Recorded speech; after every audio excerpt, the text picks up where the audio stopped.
उन्होंने इन माशरों के अंदर इंसाफ देखा हुआ है और उनको पता है बेचारे ज्यादातर तो यहां से भागते इसलिए हैं कि यहां इंसाफ ही नहीं है। लोग आप किसी की जमीन पे कब्जा कर लें, वो बेचारा टकरे खाता रहेगा अगर ताकतवर सामने खड़ा हो गया। क्यों नहीं है बरतानिया में कब्जा ग्रुप? पूछे ना, बरतानिया में क्यों नहीं कब्जा ग्रुप? कभी कोई तस्वर है कि कब्जा ग्रुप आ सकता है? यूरोप में क्यों नहीं है कब्जा ग्रुप? अमेरिका में क्यों नहीं है कब्जा ग्रुप? ये तो सिर्फ वो बनाना रिपब्लिक्स में होते हैं।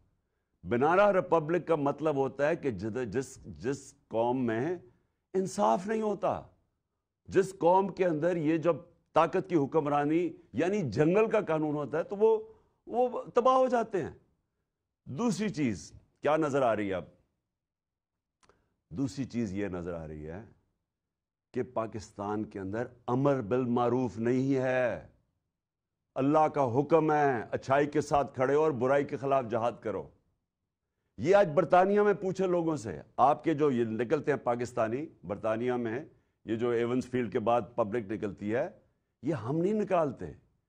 इनको बरतानिया में पता है कि उनकी कौम अच्छाई के साथ खड़ी होती है और उसकी वजह से जुर्रत नहीं होती किसी में बुरा काम करने के लिए। वो डरते हैं क्योंकि कौम उनके खिलाफ खड़ी हो जाती है। कौम जो होती है वो सबसे ज्यादा अमर बिल मारूफ की वजह से एक कौम के अंदर इखलाकियात को ऊपर लेके आती है। तो ये तो सारी कौम के सामने इखलाकियात का कत्ल हो रहा है कि एक मफरूर आदमी बैठ के तो मुल्क के फैसले कर रहा है। तो इसका मतलब बुराई में बुरी चीज क्या है? फिर चोरी क्यों बुरी है? क्यों मैं करप्शन ना करूं? मैं क्यों लोगों को कत्ल ना करूं?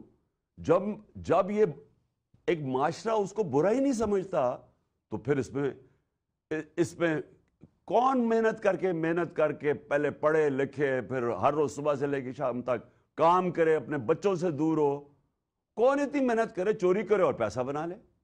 तो माशरे क्यों कामयाब होते हैं? क्यों मेरे नबी सल्लल्लाहु अलैहि वसल्लम ने मदीना की रियासत में अमर बिल मारूफ कायम किया, अदल और इंसाफ कायम किया और इसकी वजह से वह खुशहाली आई।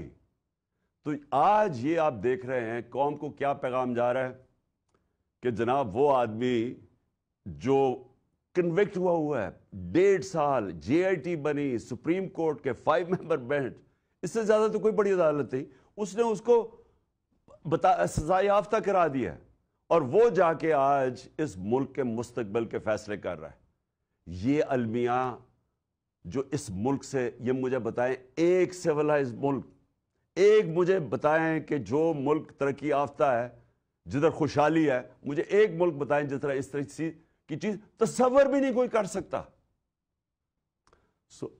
इखलाकी कत्ल हो रहा है इस मुल्क का। ये जो चोरों को इन हैंडलर्स ने जब से हमारे ऊपर मुसल्लत किया है, इन्होंने स्वाय अपनी चोरी, अपने केसेस खत्म करने के लिए, इनकी सिर्फ एक अचीवमेंट है कि इन्होंने 1100 अरब रुपए का जो कौम का पैसा चोरी हुआ था वो आहिस्ता आहिस्ता वो सारा केसेस खत्म करवा रहे हैं, यानी चोरी हजम कर रहे हैं। बाकी इन्होंने मुल्क का बेड़ा गर्क करके रख दिया है, इन्होंने माइशत तबाह कर दी है। इन्होंने कहां 6% ग्रोथ रेट और आज हालात देखें, रोजगार तब क्या था।